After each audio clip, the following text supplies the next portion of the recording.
Moving on and continuing with section 2 of this chapter, we are going to talk about the changes in state between liquids and gases.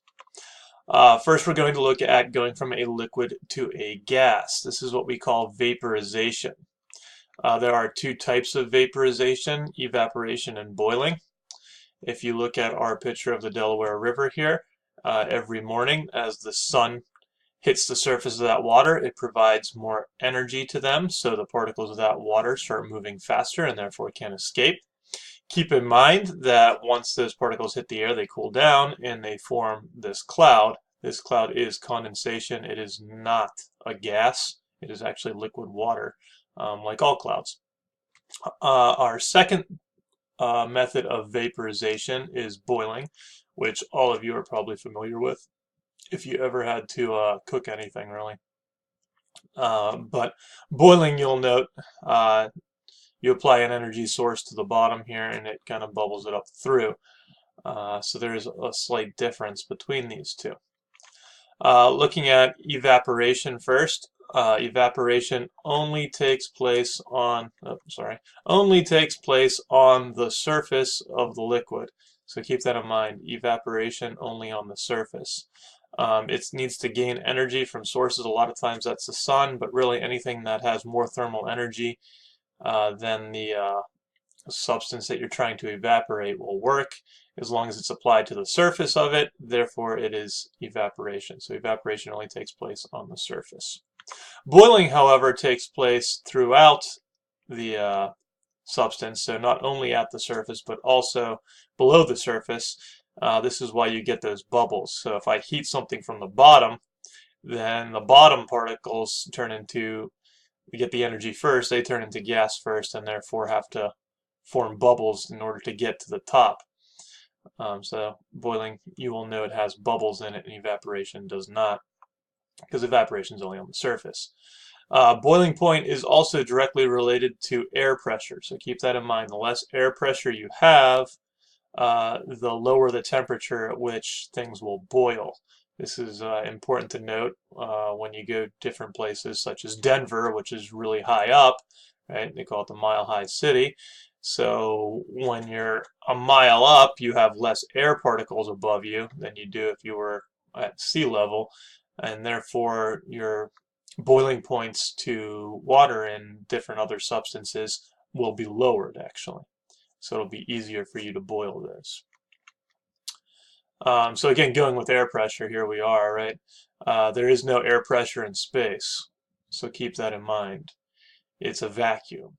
So what happens to liquids in your body when they are in space, without a spacesuit? Well, your boiling point gets lowered. That's pretty much what it's saying, is the less air pressure you have, the lower the boiling point. Well, here we have no air pressure, so as soon as you put a liquid in space, it's going to boil. A lot of times people sit here and theorize, well, what happens if I go into space without a spacesuit? I can tell you right now it's not going to be joyful, because you do have liquid in your body, so you have blood, that's liquid. When you lose all that air pressure, you lower the boiling point of your blood and it will boil off. Will not be very pleasant. However, there is still air pressure on top of mountains and stuff, so you don't get that experience. It does make it harder for you to breathe up there, and that's one way you can tell there's less air, and therefore less air pressure. But as you hike up mountains, your boiling point will also get lower and lower and lower, the higher you get. Moving on to gases to liquids, we've mentioned this already, but the opposite of vaporization is condensation, just like the opposite of melting is freezing. So your boiling point and your condensation point is really the same temperature here, just like freezing and melting are. But condensation is going to be going from a gas to a liquid. You see this a lot when you take your cold water and put it in a glass and your glass gets sweaty or it has water on the outside. You also see this in clouds. Clouds are actually liquid water. They are not water vapor, because you can't see water vapor, or yet you can see clouds. So we know those are actually water up there. It's just cooling down and finding dust particles for that condensation to latch onto, and it forms those clouds.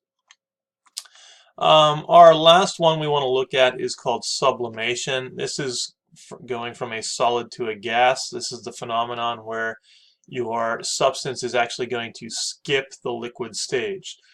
So when you do sublimate different objects, it goes straight from a solid to a gas. Here we have a block of dry ice. Dry ice is going to sublimate. It goes directly from solid carbon dioxide to gaseous carbon dioxide. You cannot see this process because gaseous carbon dioxide is not visible, but you do see that the dry ice is getting less and less and less. Your sample gets smaller and smaller. So where's it all going? Right? It gets sublimated off.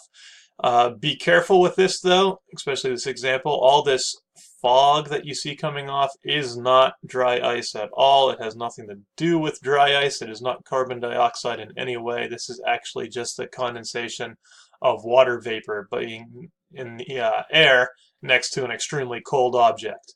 So this water vapor is giving thermal energy to your block of carbon dioxide. Therefore, the water vapor is losing thermal energy and starts to condense into a liquid. And that's what you start seeing, is the water vapor condensing into a liquid here. It is not the sublimation here, so keep that in mind.